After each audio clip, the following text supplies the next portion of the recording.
yan? Ano yan? Gawa mo? Nagpapalit ka ba ng ulo? Alam, ba't ganyan? Pasabog. Ba't ganyan? I-reveal mo naman yung face. Hindi ka na nakakagalaw, be. Tama na yan. Tama na. I-reveal mo na yan. I-reveal mo na, I-reveal sis. na. Tayo na, nagpa-root canal ka lang, ganyan pa yung ginawa mo. Stiff neck lang pala. Bakit kaya siya nakaganon sa umpisa? Oo nga. Hindi, I'm sure may kinalaman niya sa episode natin today. Ano bang title ng episode natin? Ganda Kate! Yes! Today we'll be talking about PLHIV in form. So, dermatology, skincare, body care, aesthetic procedures, at kung anik-anik pa. Before we dive right into it, to this very interesting discussion, pakilala na muna natin ang ating guest for today. With us today is Dr. Guill Catolico. He is a PDS dermatologist, a yogi, a fur dad, and a fish dad. Tara! Fish dad! Parang gusto natin kita maging dad. Alala ko. Kung naman yung fish dad, so kamusta naman kayo, Doc? Hi everyone, I'm good today. Hi. Kahapon. Okay lang din. Yes. Doc, bilang fish dad, mukha ba akong isda? Dermatologist, pero sa isda tayo nag-focus eh. No? So Doc, ano bang role ng dermatology, skincare, and body care sa buhay ng mga PLHIV? So I think there are two important roles that dermatology, skincare, and body care fulfills. No, one is it's obvious. It's to improve quality of life for PLHIV. So we do this by performing certain types of procedures to improve or address certain skin conditions. And then by doing this, we can address their skin problems. Hopefully, this is a confidence booster for them. So that's very important. Most of the time, doctors will probably forget about their well-being. So that's where we come in. We address the holistic approach for these patients. Second of all, although often overlooked and underestimated, we also act something like a surveillance function. So that means we watch out for the development of probably a rash or new skin lesions, which is very important for us to catch early and treat early. So those are two important. Because if you somehow neglect, these may be probably malignant neoplasms, skin cancers na pala, or infection na pala, which is very common for PLHIV. So the earlier the detection, the better. So those are the two functions. Yes, the roles, no? To improve quality of life, and second, to watch out for them. Pero ano pong usual na dinudulog ng mga, because for our viewers. Dinulfo. Dinulfo. Ang sumbong ng bayan. Yung mga kapatid nating PLHIV, ano po yung mga common na nilalapit nila? Surprisingly, I would assume kasi Oh my God, surprise! surprisingly, when they come to me, they ask about cosmetics na rin. Kasi I personally am Cosmetics, nag-nail polish ka din. I'm thinking about that. Okay. I also am a primary HIV care physician, so when they come to me, I assume that that's what they're there for, for the HIV primary care. But lately, I'm seeing a lot of PLHIV asking for cosmetic procedures, skincare advice, which is good because for me, it's a sign of good prognosis. They're focusing on self-care, so that's good. In terms of regularity siguro, for a PLHIV, Yes. how often or regular should a PLHIV consult a dermatologist? So there is no difference between a PLHIV and non-PLHIV in the frequency of the consult. But I would recommend for them specifically to make it regularly, like maybe quarterly. They could visit me, check out their skin. That's number one. Papacheck ako. Sa clinics. And then clinic. Yes, sa clinic. Yeah. Just to be clear, sa clinics. Magagalit yung beta. And then that quarterly consult would allow me to look at their skin in a holistic manner. Yes. Pero Doc, kasi usually PLHIV, meron sila mga tinatake na medicine, treatments, ARV, and what are those body cares and derma products na proven safe for Yes, our so PLHIV? that's a very good question. It has been asked multiple times. We don't have a concrete answer for that. We don't have a guideline for that yet. But I personally treat these PLHIV who are taking ARVs like they have very sensitive skin. PLHIV, sometimes they have dry skin, sensitive skin. Yes. And because they are prone to develop certain neoplasms or cancers, I always advise to wear sunscreen. So moisturize and sunscreen, okay? But in terms of skincare, that of a PLHIV and that of a non-PLHIV is the same naman. But I would start very mild lang. Very mild products, no? Non-irritating, no rejuve set for now. Oo, yung mga Yes. beauty. Tubig lang muna. Or yung mga yung mga retinol. Mana-recommend mo din yung Diba? prayers. Yes. Prayers too. Nadasal niya yung Mga langis. Yes.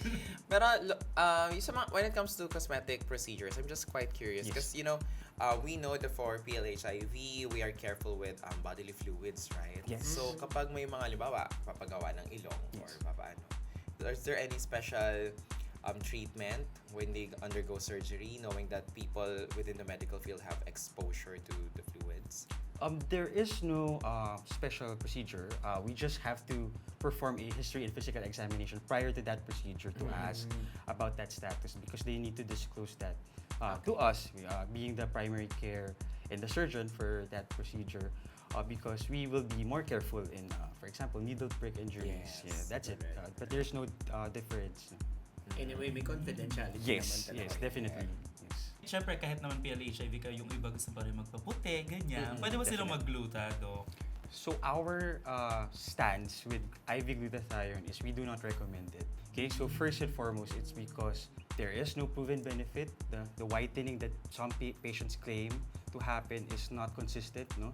So not all patients undergoing IV glutathione benefit from lightens. They don't develop lightening of the skin. So we don't recommend it. That's one of the reasons. Second is, for you to achieve lightening, if ever you do achieve it, you need high doses. So that's dangerous. Okay? And you might experience some hypersensitivity reactions, renal failure, you know? So there's a long list of possible complications arising from IV glutathione. We do approve of oral glutathione use, but for Ba't iba yung kagat nila? glutathione Trigger. Is there Parang an nalunok anal ko yung option? gluta bigla. So, Yes. Doc, hindi mo siya nire-recommend for PLHIV or kahit kanino? Yes, I do not Kahit kanino. recommend. Yes. Kahit Hindi pa naman ako mamaya. Yes. Kakaturo ko pa The lang naman. only Parang na-judge ako, girl. the only time we recommend it is for cancer patients who are undergoing But chemotherapy. what is the real benefit po ba of gluta for the information of everyone? It's an antioxidant. So, antioxidants address the oxidative stress that the body undergoes naturally. Free radicals. Yes, correct. Free radicals. Ano ba yung mga collagen? It's the same thing for It's us. the same thing. For Meaning- collagen naman, rather than taking collagen oral collagen capsules or tablets, Sinasabi yung oral, iba yung dating mo. Namumula si si Viñas pag oral. Okay. if you want your skin to have more collagen, meaning it's more firm, Yes.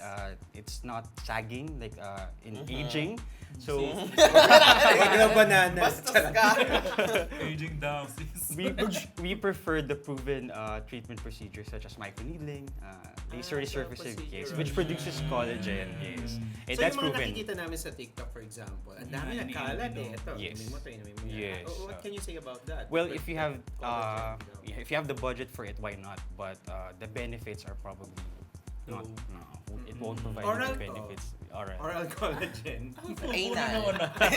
Anal collagen. So okay lang din po yun. Doc. If you have budget for it, why not? But I'd rather na you focus on something that really works. So, Kinig tayo kay Doc. yes. Bongga. Pero Doc, yung because in the context of our PLHIV friends, no? So the ARV, do they have like direct skin impact? Yes, that's a good question. For those taking ARVs, they are more susceptible to developing certain types of rashes because those medications usually they come in combination, right? There are 3, sometimes 5 pa nga minsan with an added antibiotic, no? Sometimes, and then so the more medications you take, the more possibility of developing certain types of rashes. case. So that's where we come in to address these rashes. Eh, yung prep, Doc, is it the same? Like, if may effect pa sa skin yun? Just for asking for a friend. Yes. So any type of medication actually may have side effects. And the most common is actually sa gastrointestinal and sa skin. Okay, yeah. So we always ask that if a patient presents with a rash, the first question is probably any new medications you're taking, then that's where we address them if meron nga. Galing mo naman, Doc. Pinag-aralan mo yan. Malamang. Totoo ba na because some ARV daw may tama sa cholesterol and everything, and then sometimes it manifests on the skin. Yes. Like for example, nagkakaroon yung parang puti-puti. Ano Yes. tawag ko doon, Doc? So, Yung lipid deposits, yes, that may be a possible complication. Sa mukha, yung parang butlig-butlig na Yes. puti. So anong pwedeng intervention pagka nagkakaganon? There are a lot of options, but we usually do, in that case, we do either cautery, we remove So it pwede by siya electrode sa- cautery, or by probably a laser, CO2 laser. So there are a lot of treatment options for any skin disorder naman. When it comes naman, Doc, sa mga sexually transmitted infection, ano yung usually mga concern ng mga PLHIV na kinoconsult sa inyo that also concerns the skincare? Okay. So in my practice, I usually see the most common today, in these days, are warts. So we call them verruca vulgaris, or we call them Parang anak ni ni Ursula. we also call them condyloma acuminata. So it's a viral infection that is sexually transmitted, and it is becoming more common lately because I think people are using PrEP, and then by using PrEP, they're doing away with condoms. So PrEP provides protection from HIV, but it does not provide protection from warts. So that's one, warts, and the second is syphilis. I see a lot of them lately because of not using condoms. So those are the most common STIs I see, but there's also gonorrhea, mycoplasma. So, but those are the most common that I see because people are not using condoms. Okay, yun. Treatable naman, syempre. Yes, definitely. So for warts, we usually do cautery or cryo.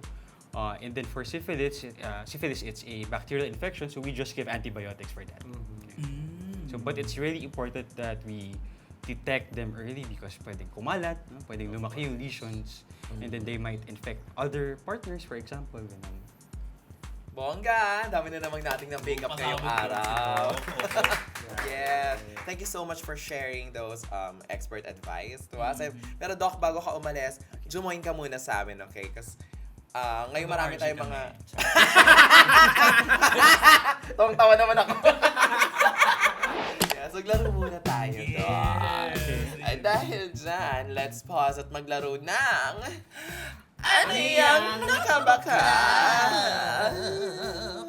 Yes! Yes! Maglalaro na tayo! Maglalaro tayo. Excited ako. Lalaro Habulan. tayo ng magaling ka ba sa kapaan, Doc? Yes. Ay, ayun. Ayan, halika nga Lalagot. rito. Gigigil ako sa'yo. Ikaw ang mangangapa. Ikaw ang kakapa. So very simple lang, kakapain. Lalagay mo yung kamay mo sa loob, tapos, huwag mo silipin, wag mo silipin. Ayan. Okay. Talaga. Wait Tapos, lang. Teka lang. i-describe mo, tapos huhulaan namin kung ano yan. Yes. Kung sinong makahula, sasendan mo ng Gcash. Ready ka na, Doc? Yes. Ilang minutes per item? 3 days, 2 nights. Okay. 20 seconds. seconds. Gagabihin. Diba? Madali tayo. Ready, set, go! Oh my God! Ano yan? Ano? Isda? First Aso. item, it's elongated. Elongated. Ilong? Ano yan? Elongated.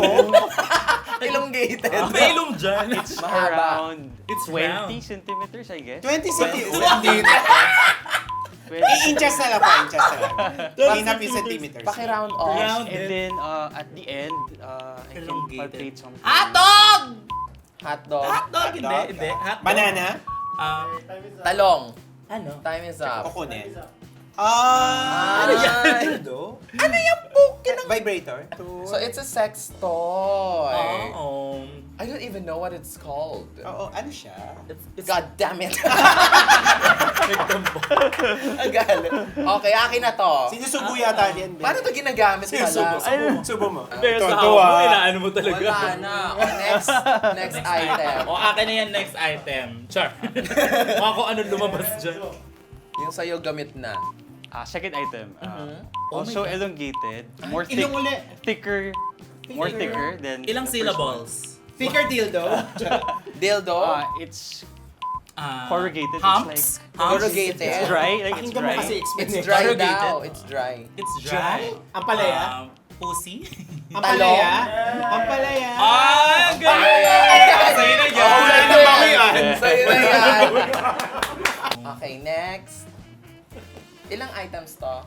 Okay, Apat. also elongated, smooth surface. Talong?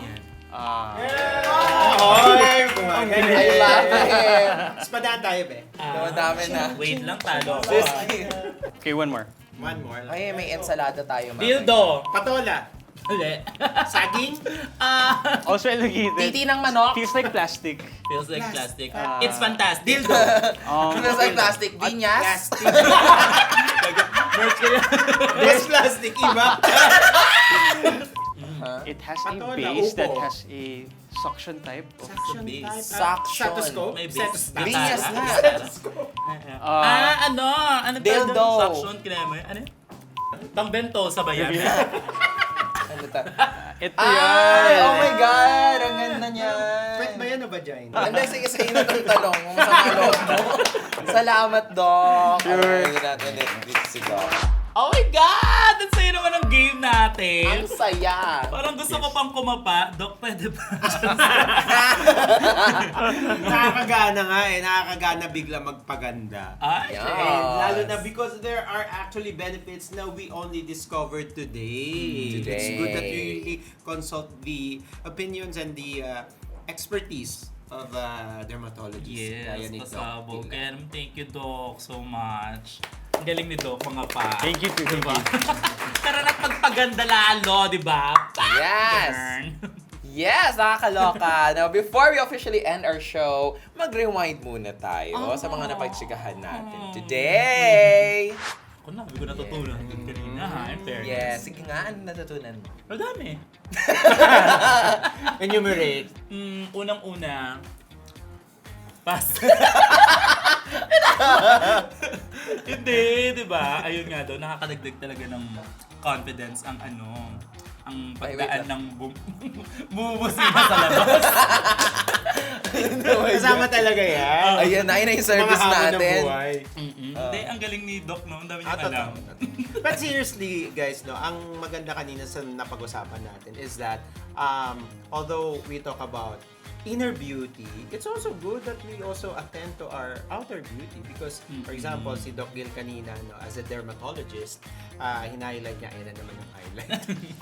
Di ba? Skincare Highlight is ni self-care. Skincare, taking care of our Yes. skin is part of self-care. And I think that manifests to the person, to a PLHIV, that taking good care of your outer also is important. Diba? Kalinisan din yan eh. Yes, and talagang na-debunk din natin yung mga, marami tayong mga natutunan. Yung ano, di ba? Yung glutathione. Diba? Yes. Ngayon natutunan. Buti pa ito namin. makinis. Tsaka mga, What about glutathione? na hindi siya recommended pala, whether you're HIV or PLHIV, ganyan. Ayun, glutatae. Peanut butter. Recommended ba yun?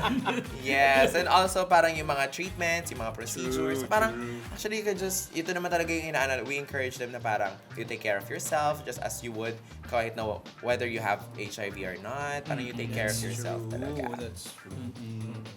Yes, and that's it for today. Thank you to everyone who's watching. This has been your cool drag tita, Eva Le Queen. And this has been Jabar, your friendly and ever reliable Kuya Pusid.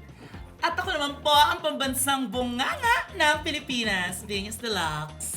And this has been Play, Poz, Rewind! At lagi po nating tatandaan that just because you're paused, it doesn't mean that your life should come to a complete stop. Yes, kaya naman, keep playing, keep slaying, and fast forward to a better, healthier you. Yeah! Yes! Bye!